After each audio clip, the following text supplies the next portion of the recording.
Bien, vamos entonces ahora a compartir pantalla. Vamos a describir las características de lo que representa las envolturas. Escobar, tengo, o se puede visualizar pantalla. Sí, Doc, sí. Ya, perfecto. Entonces ahí está la cavidad craneal y dentro de dicha cavidad craneal se va a ir mostrando las diferentes estructuras de fijación de la meninge. Entonces ahí están los bordes de las, ¿no? Ahí está en círculo. Vamos a tener las características de las Apophysis crista galli, perdón, no la Apophysis crista galli en círculo rojo, y acá van a estar las Apophysis crinoides. Ahí están las anteriores, rojo, y la parte de las posteriores van a ser la parte azul. Bien, entonces hacia la parte posterior vamos a tener, aquí está la porción petroclivus, como la fijación de la base de las meninges. Ahí está tapizado el endocráneo con esta parte. Miren, por eso les decía ese color brilloso. Y esto es un cadáver recién diseccionado, ¿no? Por eso tiene todavía ese color brilloso. Es un cadáver fresco, por así decirlo, no recién diseccionado, un cadáver fresco. Cuando vean un cadáver ya de mucho tiempo, esto adquiere un color grisáceo. Y ahí las características de fijación. Va a ir colocando lo que primero es la tienda del cerebelo, o también denominada como tentorio. Se le dice tienda del cerebelo o tentorio a lo que está de círculo azul. Además de la tienda del cerebelo o tentorio, vamos a tener una separación de lo que representa la porción de ambos hemisferios intercerebelosos, ¿no? Entonces, a partir de la tienda del tentorio o la tienda del cerebelo va a surgir una lámina hacia la parte inferior.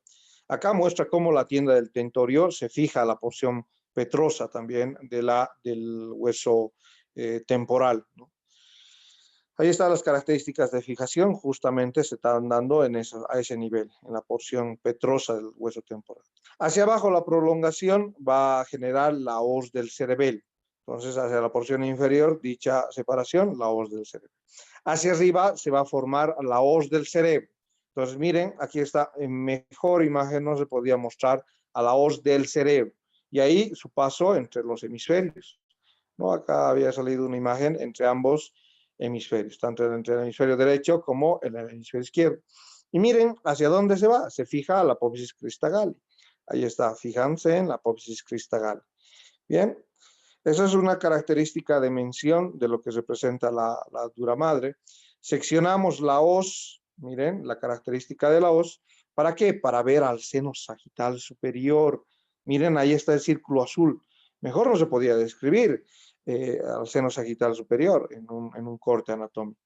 Luego de esta imagen, vamos a ver otra característica. Acá tengo otra imagen para poder valorar las características estructurales. Lo mismo, si nosotros vemos en este círculo azul, esto está representando propiamente la porción, es un corte coronal, vértico frontal si quiere, y estamos viendo la parte posterior.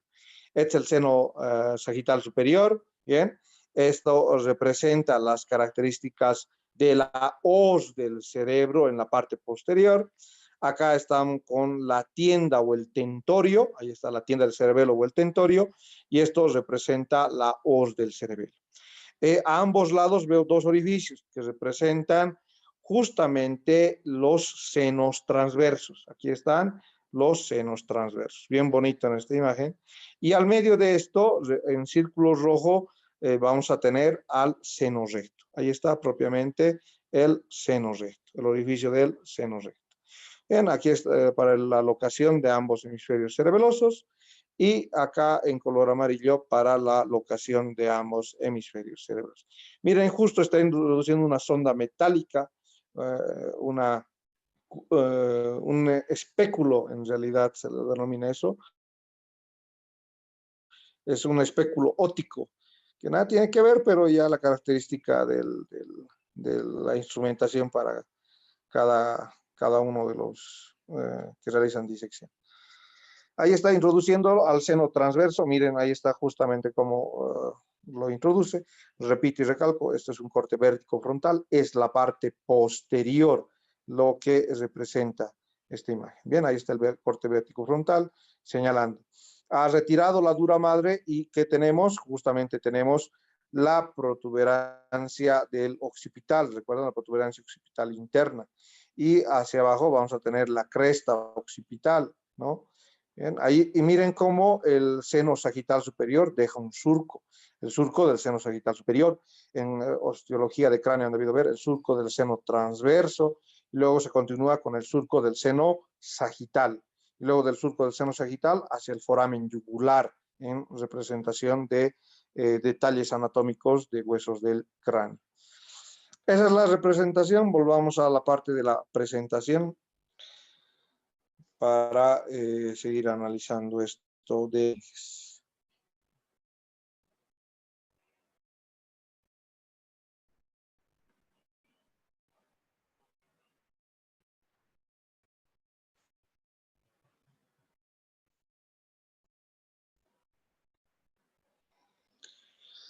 Bien, aquí las características de la misma os. Ahora ya entiendo qué se denomina esto. Esto es la os del cerebro entre ambos hemisferios cerebrales derecho e izquierdo. Ahí están las capas y las envolturas.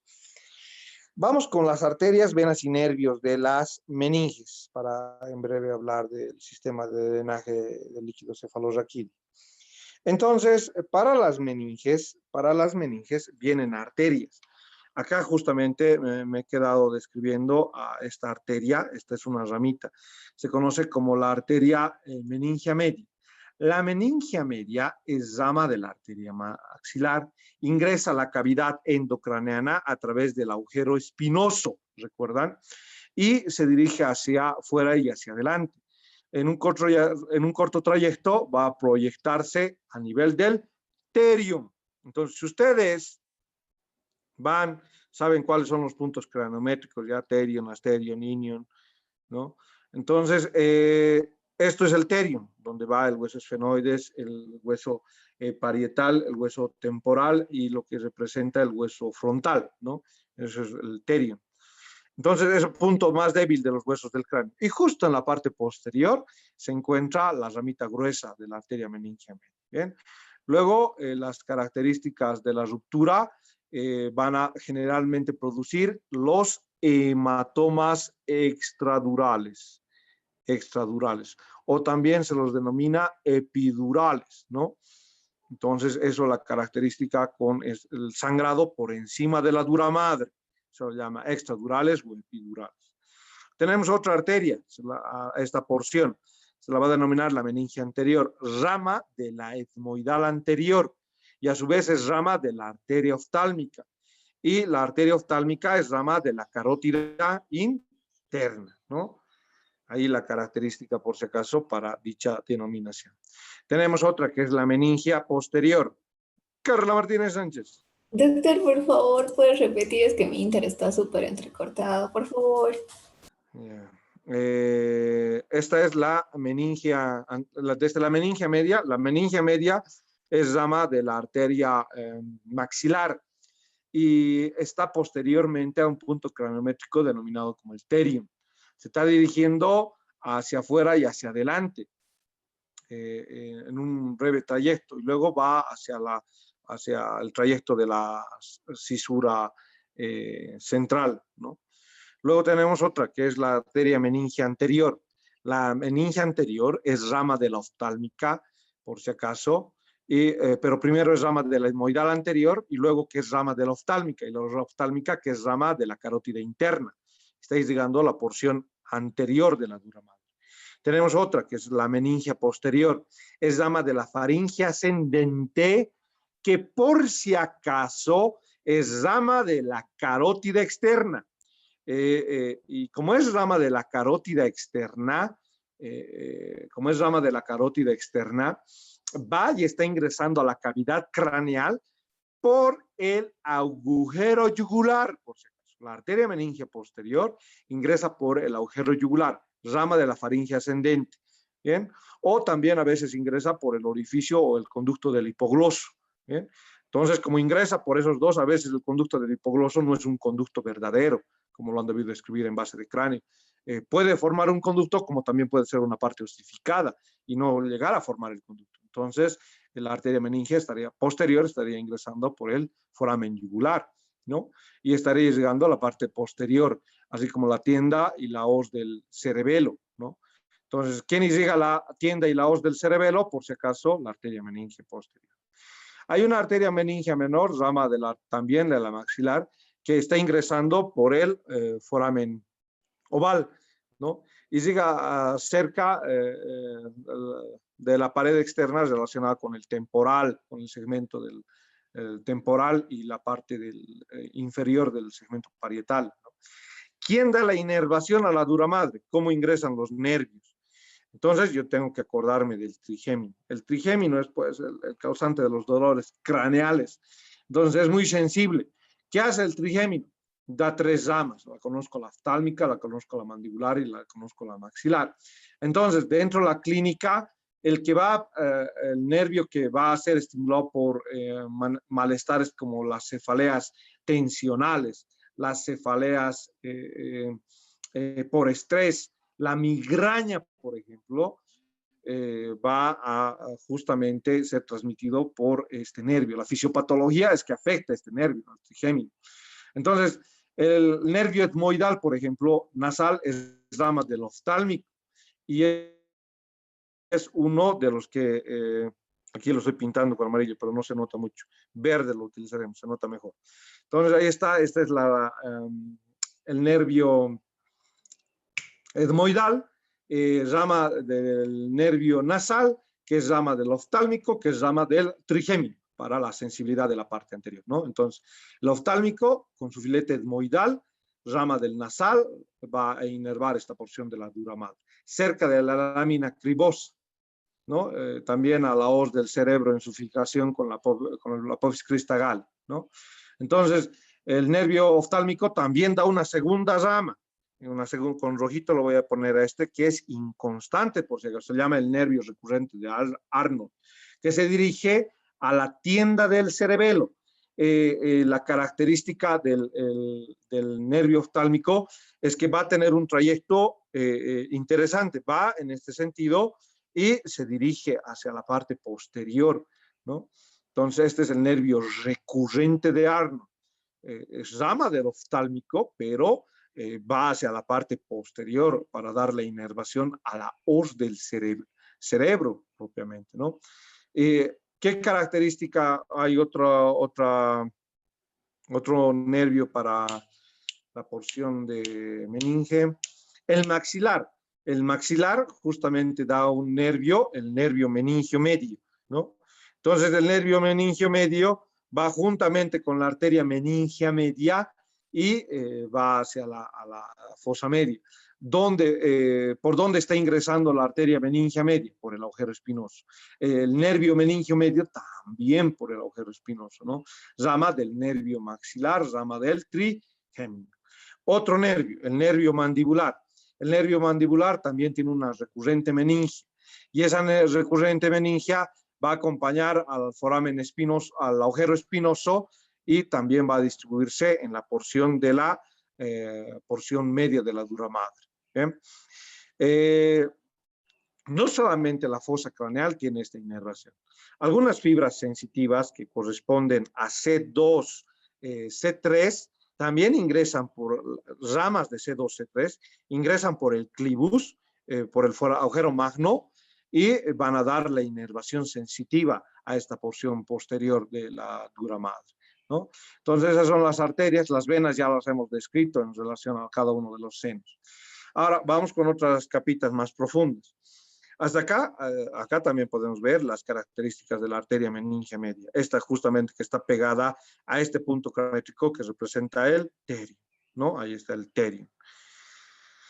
Bien, más pegado a la característica encefálica, vamos a tener propiamente a la aracnoides. Aquí vamos a marcar la A de aracnoides y vamos a tener que la aracnoides y el espacio que está por debajo, que es el espacio subaracnoideo, por donde va a circular el líquido cefalorraquídeo.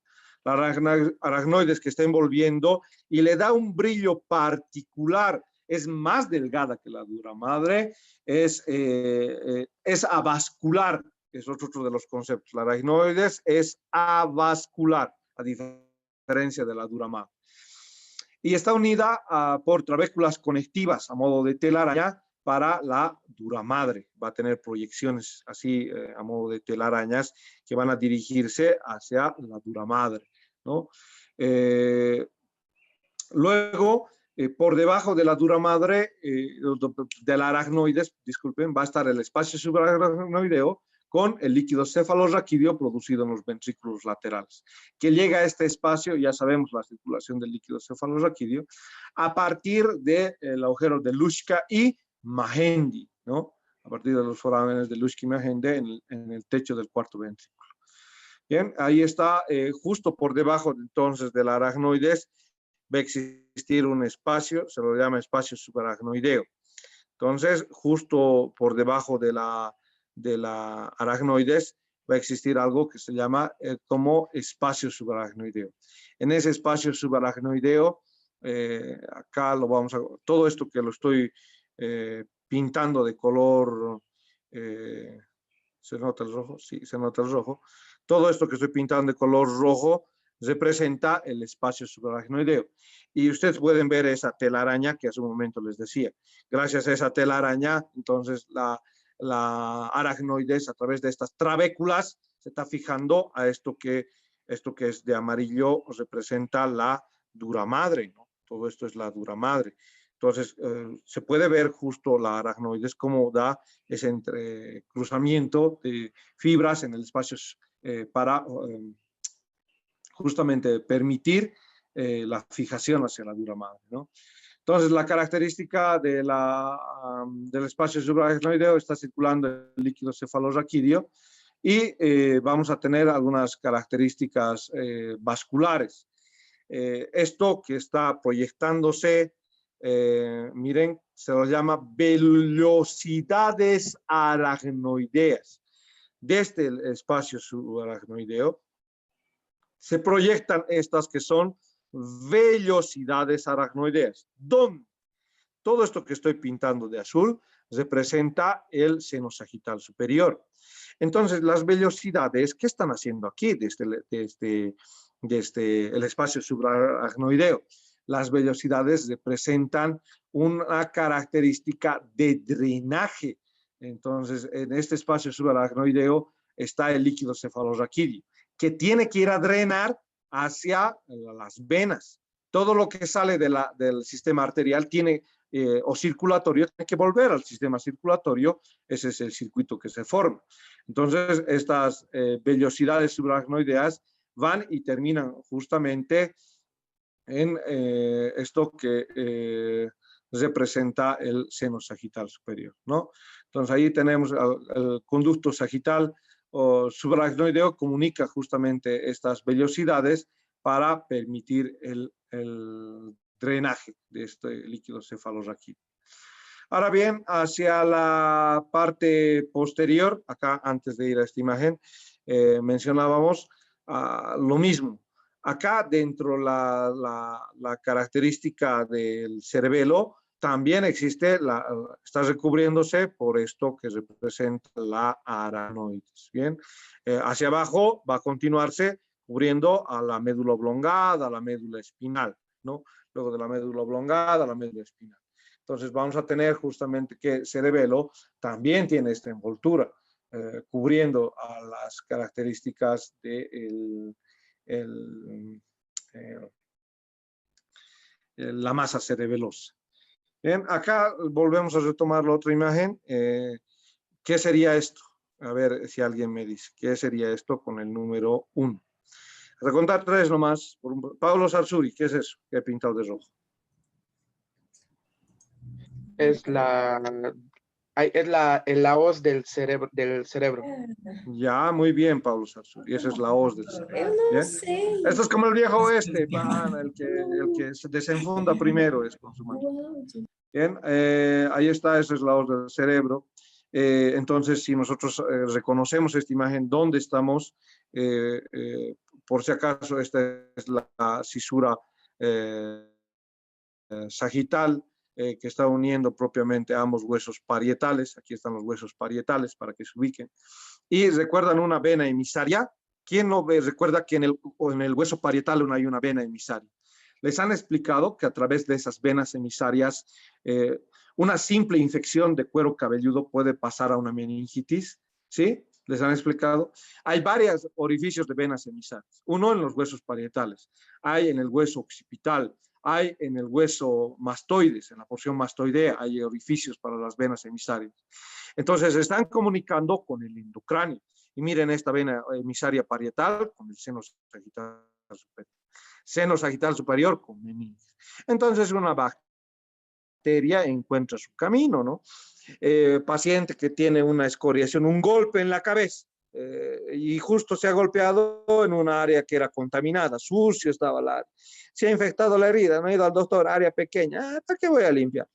Entonces va la bacteria, ideal, dice, no ha ido donde el doctor, va a través de un vaso emisario al seno sagital superior, seno sagital, los plexos, las velocidades subaracnoideas, velocidades al espacio subaracnoideo, se colonizan en el espacio subaracnoideo y van a buscar meningitis.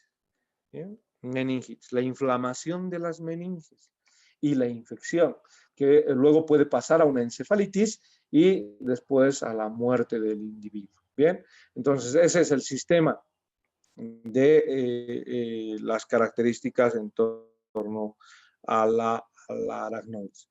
La parte más profunda, aquí la voy a señalar con amarillo, es todo esto que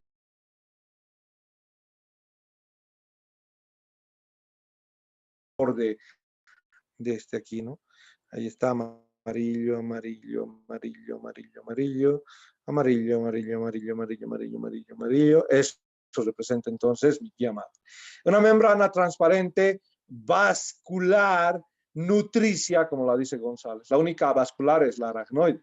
Va a ingresar en todos los surcos, fisuras, pliegues que estén a su paso, ¿no? La aracnoides mediante trabéculas o mediante proyecciones entra entre las circunvoluciones, las fisuras propiamente. Y hay dos también, hay pía madre craneal y hay pía madre raquídea. La craneal reviste la superficie externa del encéfalo y la raquídea la superficie externa de la médula espinal. La raquídea es menos vascularizada que la encefálica o la craneal, por si acaso, ¿no? La pía madre forma estos plexos coroideos también que se introducen a nivel de la porción del sistema o del espacio subaracnoideo, ¿no? Entonces ahí está la característica de la pía madre, que también va a estar envolviendo a los pares craneales, ¿no? Y a los lados de las raíces anteriores, la pía madre va a tener la característica de descender justamente en la porción raquídea, cubriendo toda la médula espinal, ¿no? Tenemos un líquido cefalorraquídeo. Para hablar del dicho líquido cefalorraquídeo, vamos a esta imagen.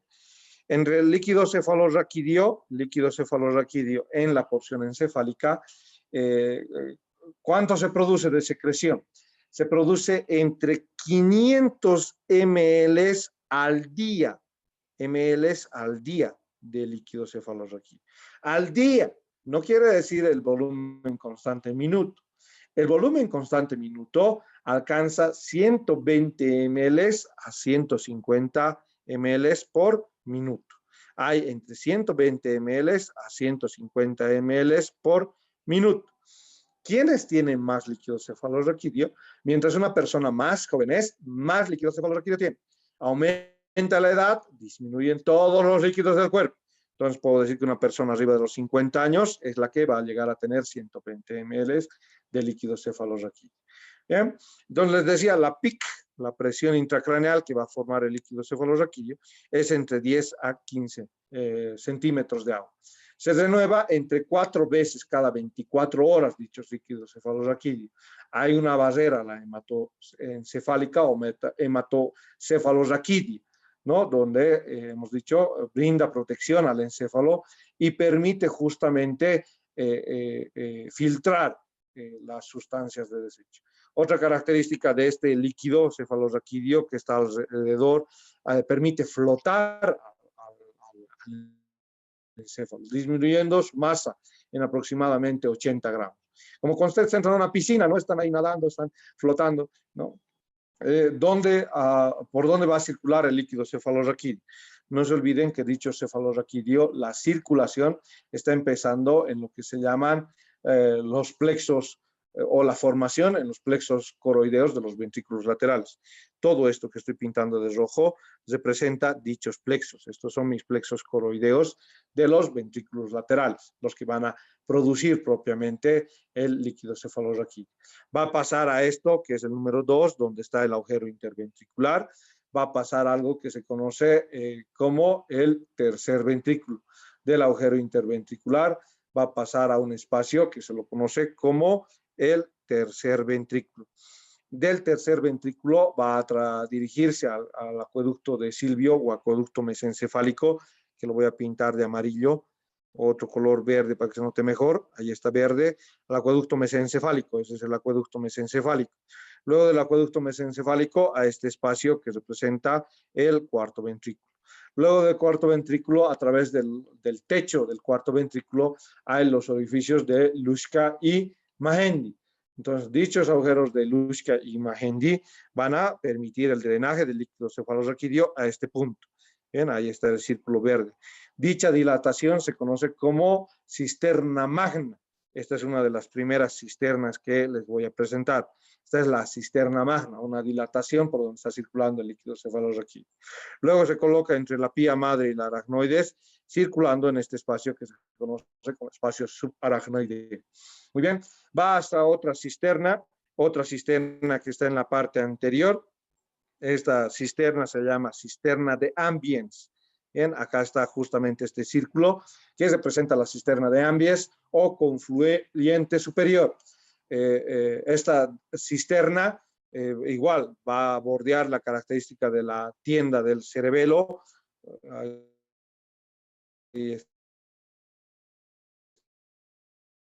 está la característica de circulación y las prolongaciones hasta estas que son las velocidades sagital superior. Ahí está el seno, la triple S, seno sagital superior. ¿Bien? Va a dirigirse hacia anterior, hacia otras porciones. Por ejemplo, vamos a tener la cisterna quiasmática y la cisterna interpeduncular. Entonces, acá nosotros vamos a ir mostrando dichas cisternas, la quiasmática y la interpeduncular. Entonces, aquí está de color rojo, esto que representa la cisterna quiasmática, ahí está la número 1, y esta que representa la cisterna póntina o póntica. Bien, esto acá arriba, entre el mesencéfalo, el 3, representa la cisterna interpeduncular. Recuerden que en el surco interpeduncular es entre puente y mesencéfalo. Ahí hay otra cisterna, se le llama cisterna interpeduncular. Bien. Ahí está circulando el líquido cefalorraquídeo, está bañando a la médula espinal, va a dirigirse a la parte inferior, sí, a través de la cisterna magna, va a dirigirse hacia a través del conducto encefálico, a la porción medial hay un conducto a través del puente, a través de la médula espinal, al conducto central, ¿no? Por donde también va a estar bañándose de líquido cefalorraquídeo. Acá se puede ver dicha cisterna magna. Ahí está la cisterna magna para mencionar. Se ven la parte de los ventrículos laterales. Se ven las dilataciones que les acabo de mencionar, como la cisterna quiasmática, ¿no? Bien, hay un procedimiento que se llama la punción lumbar. Miren la punción lumbar. Acá está el sacro. Esto representa L5. Esto representa L4. Entre los procesos espinosos, por eso le hago inclinar al paciente, le hago realizar flexión del tronco. ¿Para qué? Para que me dé campo para poder introducir una aguja punta fina hasta el espacio epidural o hasta el espacio subdural e introducir propiamente en un plano sagital dicha aguja, atravesando los ligamentos supraespinoso e interespinoso, a atravesar y perforar la dura madre raquídea y poder obtener líquido cefalorraquídeo. ¿Para qué me interesa sacar muestra de líquido cefalorraquídeo? Hay 3 tipos de meninges que me interesan.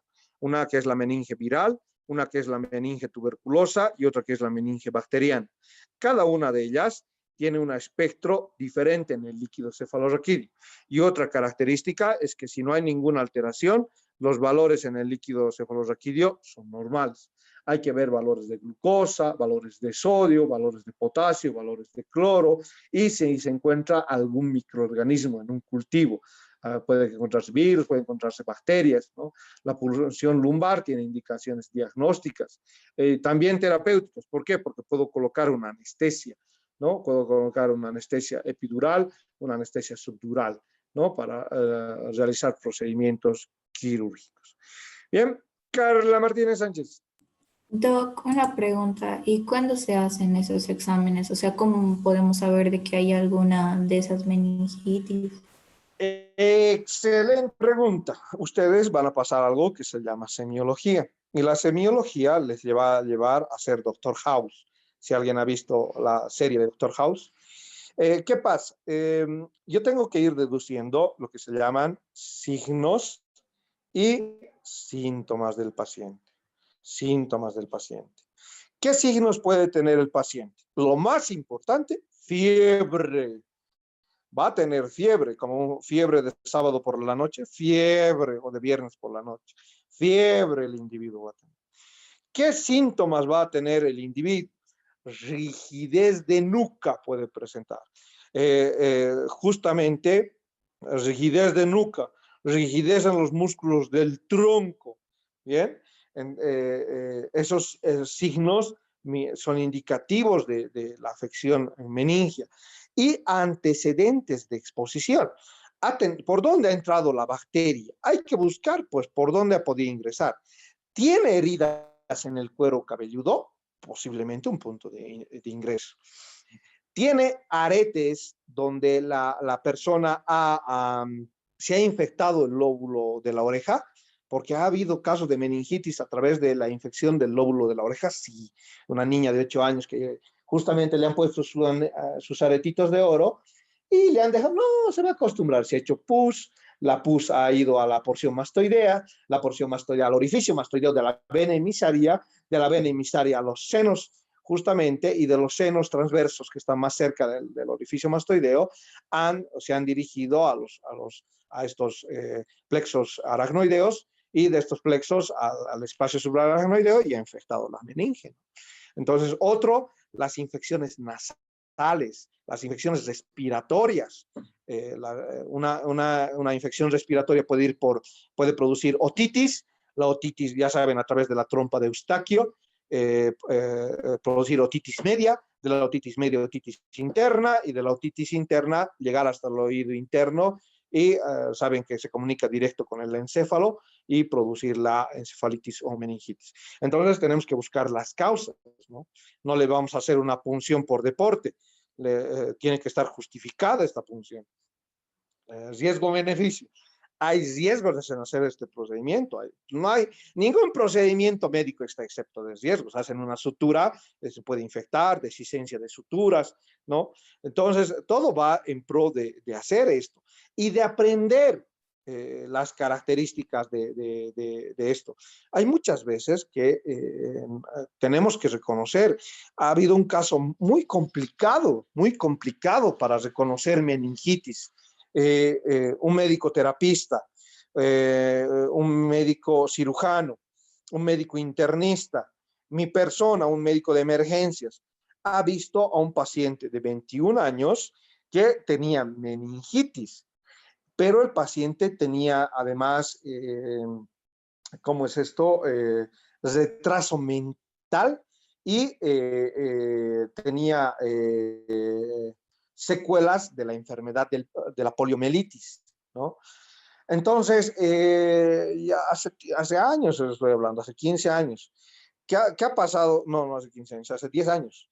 ¿Qué ha pasado con este paciente? Si tenía secuelas de la poliomielitis, no podíamos ver los signos de contractura muscular. ¿Por qué? Porque se atribuía a las secuelas de la característica de la poliomielitis.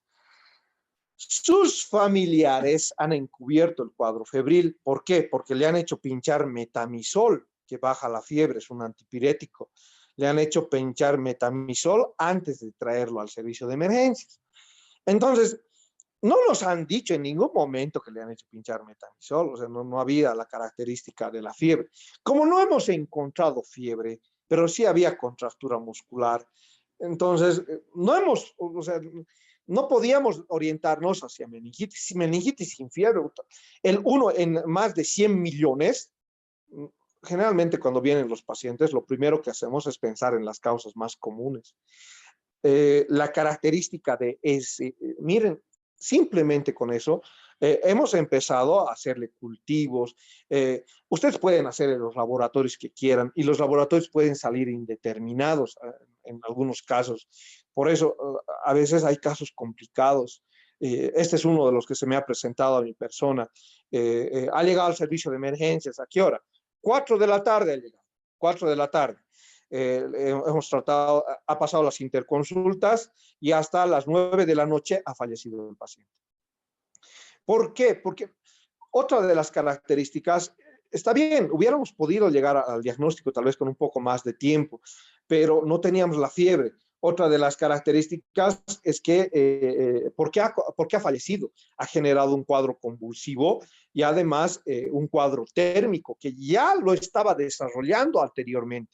Solo el cuadro térmico, a eso de las 8:30 de la noche, recién ha pasado el efecto del medicamento y recién ha hecho pico febril. Con ese pico febril ya estábamos sospechando para hacerle la punción lumbar y encontrar los valores.